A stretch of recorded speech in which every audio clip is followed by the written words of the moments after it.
দুরূদ শরীফ খুব মনোযোগ দিয়ে পড়েন যেন। দুরূদ শরীফ পড়িয়া আমরা নিজে ফায়দামন্দ হই। একবার দুরূদ শরীফ আল্লাহ নবীর উপরে বেজিলে আল্লাহ 10টা রহমত নাজিল হলেন, 10টা সগীরা গুনাহ মাফ করেন, 10টা দরজা বুলন্দ করেন। আসলে আমরা আল্লাহর নবী থেকে খালি ফাই, আমরা আল্লাহর নবীরে দিবার মতো যোগ্যতা আমরা নাই। আমি থোড়া একটু বুঝাইয়া আমার আয়াত রুচি আর হাদিস শরীফ আল্লাহর নবী ফরমায়েন সাল্লাল্লাহু আলাইহিল ওয়াসিলা। সাহাবায়ে কেরাম রে আল্লাহর নবী ফরমায়েন তুমি দেন আমার লাগি আল্লাহর কাছে ওসিলার দোয়া করিও। ক্বালু মাল ওসিলা ইয়া রাসূলুল্লাহ। সাহাবীরা জিজ্ঞাইলা যে ইয়া রাসূলুল্লাহ ওসিলা কিতা? আর ওসিলার বহুত মানা, নবী কিতা বুঝাইছে। ক্বালা আ'লা দারজাতিন ফিল জান্নাহ।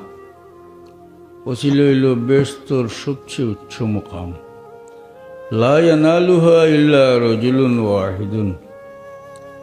এই মকাম একজন মানুষ ছাড়া আর কেউ হয়তো নাই। ও আরজু আনা হুয়া, আর আশা করি আমিও ব্যক্তি হোক। সুবহানাল্লাহ। মুহাদ্দিসিনে কেরামে এই হাদিসের ব্যাখ্যা করতেন, আলোচনা আনছেন যে আল্লাহর নবী ফরমাইলা তোমরা আমার লাগি ওসিলার দোয়া করিও। আবার আল্লাহর নবী ফরমাইন যে ওসিলার মোকামিটা আমি খাইমু, তইলে দোয়ার ফায়দা খেতে হইল। আসানি না, বুঝছো না কথাটা? দোয়া দি তো আমরা ফাওয়াইলাম না, নবী এইটা ফাইবা আগে সাব্যস্ত, তইলে দোয়ার ফায়দা খেতা। এর জবাব লেখন যে উম্মতে এই দোয়া করিয়া নিজে লাভবান ওকে। সুবহানাল্লাহ।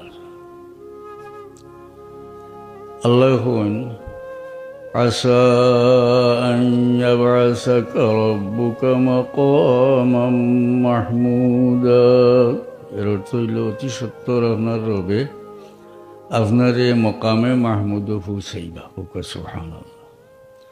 যে হুজুর পাক সাল্লামে মকামে মাহমুদ ফাইবা, এর মাঝে তো কোনো সন্দেহ নাই, কোরআন শরীফ আয়াত দ্বারা ফাইলাম, ঠিক না? আজানুর দুয়ার মাঝে আল্লাহ নবী শিখাইছেন যে আমরা নবীর লাগি মকামে মাহমুদর দোয়া করতাম, করি না নি আমরা? ওবাসু মকামাম মাহমুদান লিল্লাযী ওয়া'দ। তো ফায়দা কিতা? বুখারী শরীফের এক হাদিস আপনারা শুনাইলে বুঝাইলিবা ফায়দা। আল্লাহ নবী ফরমান মান ক্বালা হিনা ইয়াসমাউন নিদা আল্লাহুম্মা রাব্বা হাযিহি দাওয়াতিত তাম্মা ওয়াস সালাতিল কায়িমা আতি মুহাম্মাদানিল ওয়াসিলাতা ওয়াল ফাদিলাতা ওয়াবআসহু মাকামান মাহমুদানিল্লাযী ওয়া'আদতা। আল্লাহ নবী ফরমান যে ব্যক্তি আজান শুনল আর ও দোয়া পড়িল, এই দোয়াটা আপনারাও পড়ুন। দোয়ার অর্থ বুঝাই এই জায়গাত যে নবীর লাগি ওসিলার দোয়া, নবীর লাগি মকামে মাহমুদের দোয়া। তো আল্লাহ নবী ফরমান যে মানুষে আজান শুনল আর এই দোয়া পড়িল, হাল্লাত লাহু শাফাআতি ইয়াউমাল কিয়ামাহ, এই ব্যক্তির লাগি কিয়ামতের ময়দানে আমার শাফাআত সাব্যস্ত হইল। সুবহানাল্লাহ, সুবহানাল্লাহ।